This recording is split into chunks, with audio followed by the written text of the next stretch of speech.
The clock is not your problem. Discipline is not your problem. Your life feels slow because you're carrying things that were never meant to move with you. Every day feels busy, but somehow nothing important moves forward. You wake up with plans, but end the day exhausted, not fulfilled. You consume motivation, productivity hacks, new apps, new routines. Yet your progress feels heavy, delayed, stuck, and slowly, a quiet frustration grows inside you. Why does everything take so long? Why do others move ahead while I'm still preparing? In Japan, there's a quiet idea that explains this. Life doesn't become faster by adding more. It becomes faster by removing what slows you down. Today, you'll learn 10 things to quit, not add, to make your life move 10 times faster.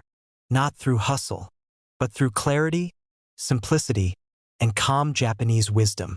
Watch till the end, because one shift here can permanently change how you work, think, and move through life. Most people don't lack talent. They lack momentum. They start, stop, restart. They overthink simple decisions. They wait for confidence before acting. They confuse comfort with peace. And slowly, time slips away. In Japanese philosophy, speed is not aggression. Speed is flow. When nothing blocks you internally, life moves effortlessly.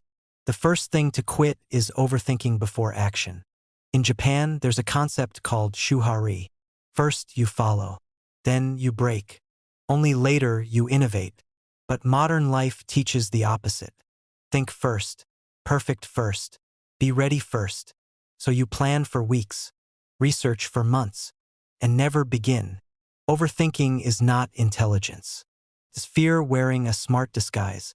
A Japanese craftsman doesn't overthink the first cut. He cuts carefully and adjusts as he goes.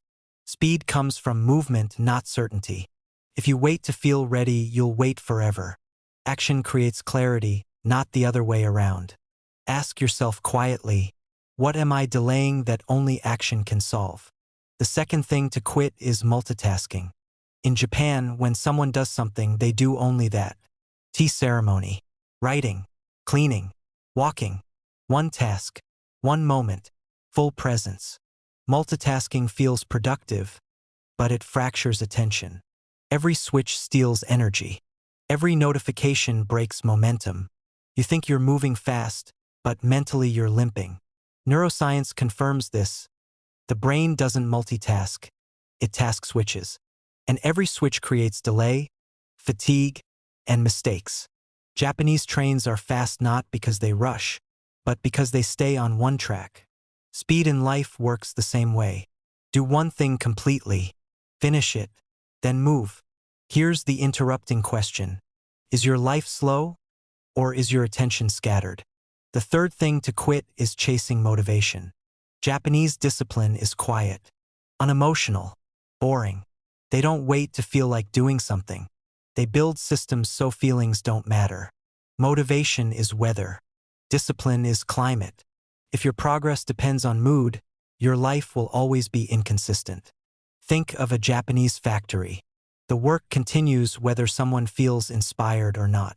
Your life needs systems, not speeches. Set fixed times. Simple routines. Small, repeatable actions. When action becomes automatic, speed becomes natural. Ask yourself, what am I waiting to feel before I act? The fourth thing to quit is emotional clutter.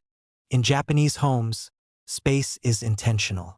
Few objects, clear floors, empty corners.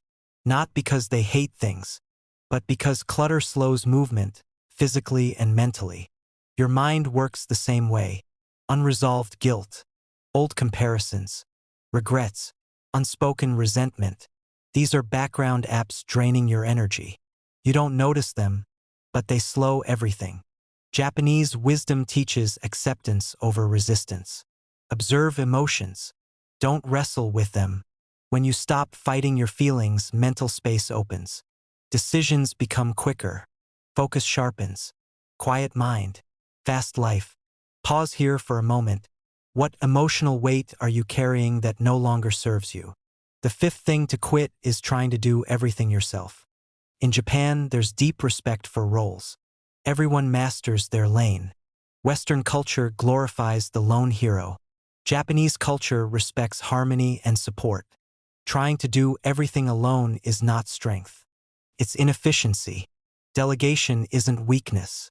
Asking for help isn't failure. Even the fastest systems are built on cooperation. If you want speed, remove ego. Who could help you move faster if you let them? Now comes the mindset shift. Speed is not about rushing. It's about resistance. The more you resist reality, emotion, or process, the slower life feels. The more you accept, simplify, and align, the faster things move. Japanese philosophy doesn't chase success. It removes obstacles. They don't ask, "How can I do more?" They ask, "What is unnecessary?" Your breakthrough isn't ahead of you. It's behind you in what you need to quit. Quit seeking approval before moving. In Japanese culture, respect comes after mastery, not before action. But many people freeze waiting for validation like praise, permission. Approval slows life because it hands control to others. You hesitate. You adjust. You dilute your direction. Speed comes when decisions are internal. Quiet confidence moves faster than loud validation. Ask yourself, if no one could judge me, what would I start today? Quit consuming more than you create. Japan values restraint. Less noise, less excess, more intention. Modern life overloads the mind with content, videos, opinions, advice. The brain becomes full but inactive. Consumption feels productive, but creation builds momentum. Even a small act of creation, writing, building, practicing, accelerates life. Because creation turns ideas into movement. Pause and ask, am I learning to move or learning to avoid moving? Quit making everything complicated. Japanese design follows one rule: remove until only the essential remains. But people complicate goals. Too many steps, too many tools, too many rules.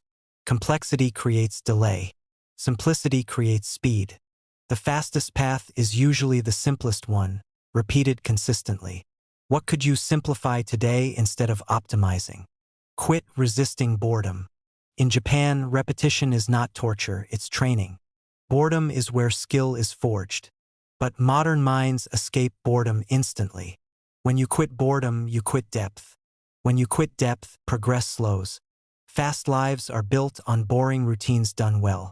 Ask yourself honestly, what boring habit am I avoiding that would change everything? Quit living in constant urgency. Japanese efficiency is calm, not chaotic. No panic, no rush, no drama. Urgency feels fast, but it creates mistakes, stress, and burnout. Calm focus outpaces frantic speed every time. When everything feels urgent, nothing moves cleanly. True speed feels quiet.